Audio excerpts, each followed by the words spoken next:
Class 10 के NCERT गणित के सॉल्यूशन में फिर से एक बार आपका स्वागत है। इस वीडियो में हम लोग प्रश्नावली 7.2 के प्रश्न क्रमांक 4 को सोल्व करेंगे। आगे भी इस तरह के वीडियोस को देखने के लिए चैनल को सब्सक्राइब कर बेल आइकन को जरूर दबा लें। 4 नंबर में है यहाँ कि बिंदुओं -3, 10 और 6, -8 को जोड़ने वाले रेखाखंड मतलब लाइन को बिंदु -1, 6 किस अनुपात में विभाजित करता है। यानी हमें अनुपात निकालना है, मतलब m1 अनुपात m2 निकालना है।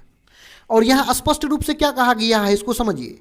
ये दो बिंदु है, ये बिंदु और ये बिंदु, ये दोनों बिंदु को हम जोड़ेंगे तो एक रेखाखंड मिलेगा और इस रेखा को ये जो बिंदु है, ये वाली बिंदु, ये विभाजित करता है, यानी दो भागों में बांटता है।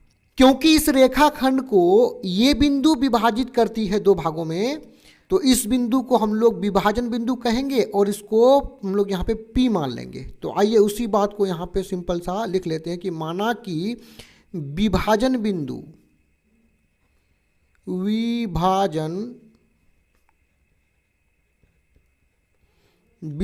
इसको P मान लिए और इसका निर्देशांक क्या दिया हुआ -1, 6। अन्य जो दो बिंदु है इसको A मान लेते हैं और इसको B मान लेते हैं। तो सिंपल सा लिखेंगे और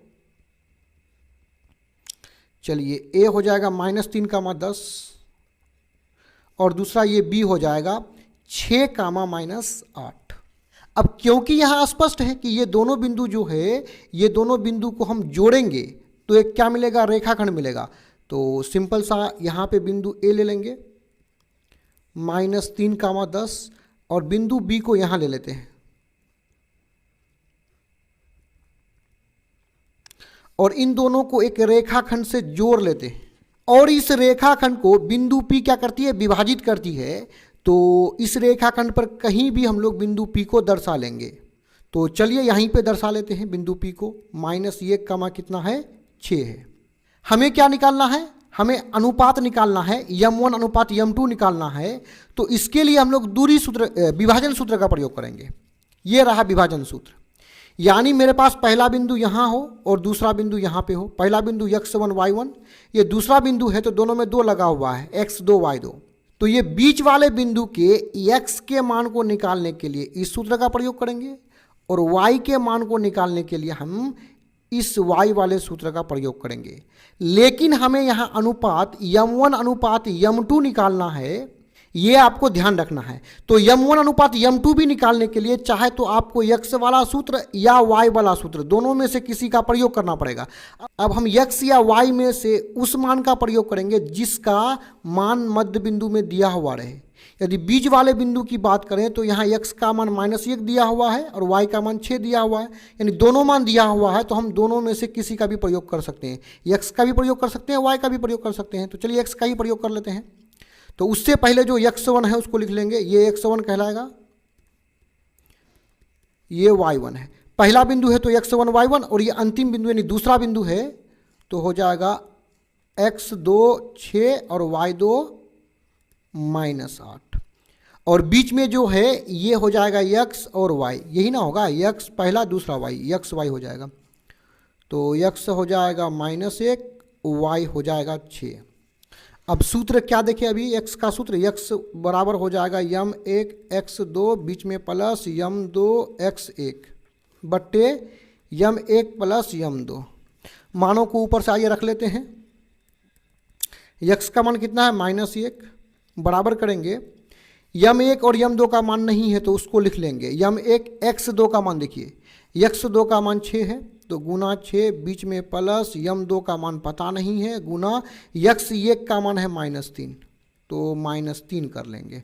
नीचे क्या है, m1 प्लस m2, इसको सोल्व करेंगे तो अनुपात हमें निकल जाएगा।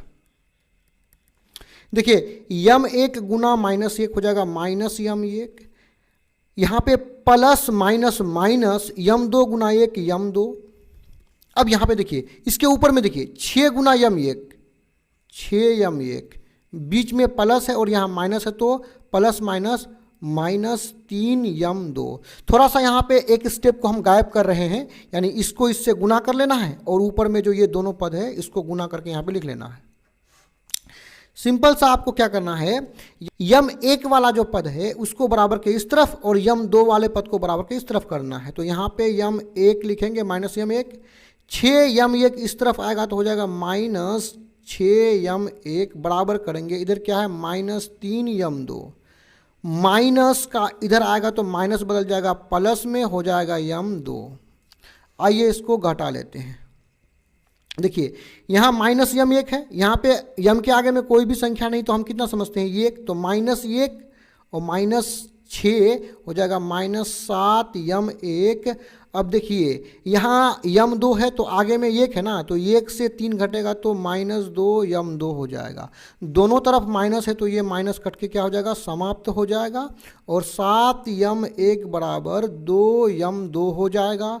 अब सिंपल सा यम एक और यम 2 को एक तरफ करेंगे तो हम इस 7 को देखिए 7 इस बार गुना के रूप में है, इधर लेके चले आएंगे तो इधर केवल यम एक लिखा जाएगा और यम 2 इस तरफ 2 के साथ गुना के रूप में, इस तरफ करेंगे तो यम 2 जाकर के यम एक से भाग लग जाएगा। यम 2 तो इधर आ गया, इधर क्या बचा है 2।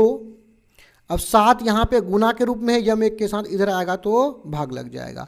अब सिंपल सा हम क्या करेंगे यहाँ पे यम एक अनुपात यम 2 कर लेंगे। देखिए बट्टा का मतलब अनुपात होता है, यानी ऊपर वाला जो मान है ये पहला होगा, बीच में अनुपात, नीचे वाला मान ये दूसरा होगा। उसी प्रकार ऊपर में 2 है, बट्टा के जगह में अनुपात करेंगे और नीचे वाला ये दूसरा मान हो जाएगा। यानी जो हमें अनुपात निकालना था यम 1 अनुपात यम 2, ये निकल के कितना आ गया है 2 अनुपात 7, यही हो जाएगा आंसर। डिस्क्रिप्शन में और भी वीडियोस के लिंक है। धन्यवाद।